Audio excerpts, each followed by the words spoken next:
warga Belanda meminta FIFA untuk turun tangan mengenai kebijakan naturalisasi yang gencar dilakukan oleh timnas Indonesia, dengan Dean James menjadi yang terkini.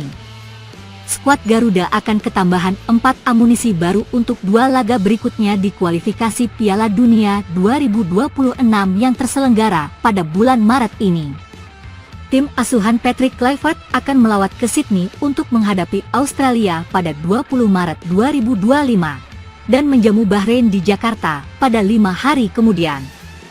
Ula Romeni, Emil Audero, Dean James, dan Joey Pelupesi siap melakoni debutnya untuk timnas Indonesia pada kedua laga tersebut. 3 di antaranya adalah para pemain dengan darah keturunan Belanda, yang semakin memperkaya daftar pemain timnas Indonesia yang tumbuh besar di negeri kincir angin. Proses naturalisasi Dean James baru-baru ini dibahas oleh media Belanda, Voetbal Premier, yang sering membahas tentang timnas Indonesia. Kluivert rekrut back go ahead ke tim nasional Indonesia, demikian judul yang diberikan oleh Voetbal Premier dalam artikelnya pada 14 Maret 2025. Indonesia telah memanggil Dean James untuk kualifikasi Piala Dunia melawan Australia dan Bahrain pada pekan depan. Sang back go ahead Eagles akan melakoni debutnya di skuad tim nasional asuhan Patrick Kluivert, tambah media tersebut. Para netizen Belanda merespons kabar tersebut dengan berbagai nada. Ada yang merespons secara positif, namun ada juga yang negatif. Terlebih, ada banyak pemain berkualitas di kasta tertinggi Liga Belanda, Eredivisie, yang membela timnas Indonesia belakangan ini, termasuk Mees Hilgers yang merupakan bintang FC Twente dan sebenarnya punya kans masuk skuad The Oranje. Kini keputusan Dean James membela skuad Garuda menyulut seorang warga Belanda untuk meminta otoritas turun tangan mengenai proses naturalisasi. Semoga naturalisasi konyol ini akan segera ditekan oleh otoritas. Saya pikir Anda benar-benar memerlukan ikatan panjang dan intens dengan sebuah negara sebelum Anda bisa membelanya. Kebanyakan pemain Belanda di skuad Indonesia benar-benar tidak memiliki ikatan dengan Indonesia sama sekali, kata akun BDB 030. Yang lainnya membandingkan dengan situasi kapten timnas Indonesia di era Shin Tae-yong, Asnawi Mangkualam, yang belakangan terpinggirkan dari skuad. Jadi, bayangkan Anda adalah Asnawi Mangkualam, orang Indonesia asli, mengemas 48 caps untuk Indonesia, berusia 25 tahun dan karir internasional Anda mendadak berakhir karena para pesepak bola yang tak terkait dengan negara Anda. Mungkin jarang ke sana. Waktunya FIFA untuk mengintervensi di sini, kata akun Marcoes 0906. Untuk diketahui, sejatinya, keputusan para pemain keturunan untuk membela timnas Indonesia berada di tangan mereka sendiri. Sebab, hingga kini, masih banyak pemain keturunan Indonesia yang belum bersedia untuk dinaturalisasi, seperti Milan Manhoef, Miliano Jonathans, Pascal Struijk, dan Jayden Oosterwolde. Babak kualifikasi Piala Dunia 2026 semakin lama semakin memanas. Indonesia sendiri kini berada di posisi ketiga klasemen sementara grup C dengan torehan 6 poin. Garuda hanya unggul selisih gol dari tim-tim di bawahnya, dan tertinggal 1 poin dari peringkat kedua yakni Australia. Dengan persaingan yang begitu ketat, laga melawan The Socceroos akan menjadi penentuan nasib bagi kedua tim. Jika menang, Indonesia dipastikan bisa mengamankan posisi yang lebih baik dalam perburuan tiket ke babak berikutnya. Namun sebaliknya, kalau kalah ini bisa membuat perjuangan tim merah putih semakin sulit. Namun di balik semua ketegangan ini ternyata ada satu fakta menarik yang patut diperhatikan, yakni ramalan para pelatih dunia tentang masa depan sepak bola Indonesia yang mulai terbukti. Sejak beberapa bulan lalu, banyak pelatih top telah melihat potensi besar dalam timnas Indonesia.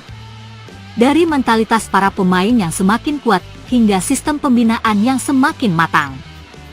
Kini saat Indonesia benar-benar menjadi ancaman di kualifikasi Piala Dunia, ramalan mereka tampaknya mulai menjadi kenyataan. Lantas, seperti apa ramalan itu? Jika sebelumnya Garuda hanya berkutat di level Asia atau bahkan Asia Tenggara, Kini untuk pertama kalinya dalam 88 tahun Indonesia punya kesempatan untuk kembali menjejakkan kaki di panggung sepak bola dunia.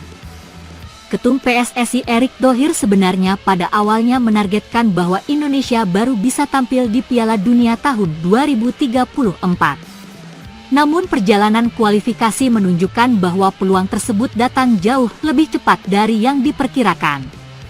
Melihat momentum ini, Erick pun tidak ingin menyia-nyiakannya. PSSI bergerak cepat dengan mendukung penuh kebutuhan timnas Indonesia. Salah satunya dengan mendatangkan pemain-pemain baru yang bisa memperkuat skuad Garuda di kualifikasi Piala Dunia 2026.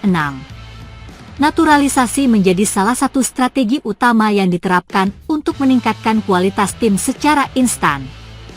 Kita punya target jangka panjang, menengah, pendek. Target-target itu tidak hanya target sesaat. Artinya apa? Targetnya 2034 masuk World Cup, tapi jangan sampai tahun berikutnya gagal, buka Erick Thohir sampaikan dalam jumpa pers di Menara Dana Reksa, Jakarta, Selasa, 25 Februari 2025. Karena ekspektasi masyarakat semakin tinggi ke timnas dan kebetulan momentum kesempatan kita masuk Piala Dunia 2026 ini ternyata ada, walau sebenarnya di roadmap tidak ada. Apakah kita berleha-leha atau berusaha? Tentu, pasti kita akan coba momentum itu dan agresif, ungkapnya. Sejumlah pemain keturunan akhirnya resmi bergabung dengan timnas Indonesia demi memperbesar peluang lolos ke Piala Dunia. Beberapa nama besar yang dinaturalisasi antara lain Jai Idzes, Martin Paes, Hong Hae, Kelvin Verdong, Maes Hilgers, dan masih banyak lagi. Terbaru ada 3 pemain top yang baru saja dinaturalisasi PSSI, yakni Dean James, Joey Pelupesi, dan Emil Audero. Dengan kehadiran mereka, lini pertahanan, lini tengah, hingga serangan Indonesia menjadi lebih solid. Kombinasi pemain naturalisasi dengan talenta lokal seperti Marcelino Ferdinand, Pratama Arhan, dan Rizky Ridho membuat Indonesia kini semakin kompetitif di putaran ketiga kualifikasi Piala Dunia 2026.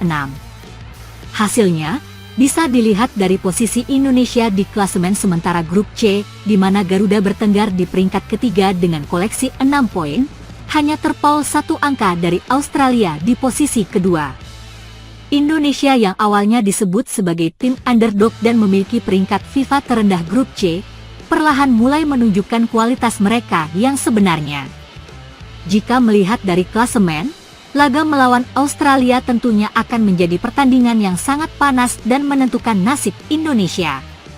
Namun di balik ketegangan ini ternyata ada banyak pelatih dunia yang sebenarnya sudah meramalkan kemenangan Indonesia. Salah satunya adalah Roberto Mancini, ex-pelatih timnas Italia, Arab Saudi dan Manchester City. Mancini sempat menjadi pelatih Arab Saudi, namun kiprahnya di kualifikasi Piala Dunia 2026 tidak berjalan sesuai harapan. Saat itulah ia melihat sesuatu yang berbeda dari timnas Indonesia, sebuah potensi besar yang mulai terbentuk dan siap mengguncang Asia. Ramalan Mancini ini bermula saat Indonesia menghadapi Arab Saudi di leg pertama kualifikasi Piala Dunia 2026. Kala itu banyak negara di grup C termasuk Arab Saudi sendiri meremehkan timnas Garuda. Mereka menganggap Indonesia hanyalah tim lemah yang tidak akan mampu bersaing. Namun sebagai pelatih profesional, Mancini justru punya pandangan yang berbeda. Mendengar anggapan itu ia marah dan bahkan berani menyebut bahwa Arab Saudi lebih menyedihkan dibanding Indonesia. Ini adalah tim yang terhormat dan tidak mudah seperti yang diharapkan beberapa orang, karena memiliki sekelompok pemain profesional yang hebat, tidak seperti Arab Saudi, yang menderita karena sedikitnya pemain yang bermain di Liga Eropa, ujar Roberto Mancini dikutip dari Quora. Pada akhirnya hasil imbang 1-1 di leg pertama membuat karir pelatih Italia itu berakhir tragis. Arab Saudi akhirnya mengambil keputusan ekstrim dengan memecat Roberto Mancini, berharap pergantian pelatih bisa membawa perubahan bagi The Green Falcon. Setelah pemecatan Mancini, Arab Saudi yang semula dijagokan justru semakin terpuruk. Di leg kedua, ketika seharusnya mereka bangkit, Arab Saudi justru menelan kekalahan 2-0 dari Indonesia. Hasil ini bukan hanya menjadi pukulan telak bagi Arab Saudi, tetapi juga menjadi bukti nyata bahwa Roberto Mancini memang tidak asal bicara. Setelah ramalan Roberto Mancini yang terbukti benar, selanjutnya giliran pelatih Jepang, Hajime Moriyasu, yang meramalkan kesuksesan Indonesia. Pada 19 November 2024, Timnas Samurai Biru menghancurkan Garuda dengan skor telak 4-0. Namun alih-alih menganggap remeh Indonesia, Moriyasu justru melihat potensi Garuda besar di balik kekalahan tersebut. Menurutnya, jika PSSI terus bekerja sama dengan pemerintah dan melanjutkan kebijakan merekrut pemain keturunan, Indonesia memiliki peluang besar untuk lolos ke Piala Dunia 2026. Jika federasi dan pemerintah juga terus melakukan naturalisasi kemudian mendapatkan pemain berkualitas, saya rasa kans lolos ke Piala Dunia akan lebih besar di masa depan, ujar Hajime Moriyasu. Sama seperti halnya Mancini, perkataan Moriyasu tentu bukan sekedar basa-basi. Moriyasu adalah pelatih yang sukses membawa Jepang tampil impresif di Piala Dunia sebelumnya, termasuk ketika mengalahkan Jerman dan Spanyol di fase grup. Pernyataan yang keluar dari mulutnya tentu bukan asal ceplos melainkan analisis cepat dari pelatih profesional. Mendengar semakin banyak pelatih yang meramalkan kesuksesan Indonesia, Australia tentu harus mulai merasa cemas. Mereka tak boleh menganggap skuad Garuda sebagai tim yang bisa diremehkan seperti dulu. Apalagi baru-baru ini Indonesia melakukan gebrakan besar dengan mengganti pelatihnya dan mendatangkan nama-nama besar seperti Patrick Kluivert, Alex Pastoor, Denny Lanzaat, beserta jajaran stafnya. Perubahan ini semakin mengukuhkan ambisi Indonesia untuk menembus level dunia. Oleh karena itu Australia harus waspada menghadapi timnas Indonesia di laga mendatang.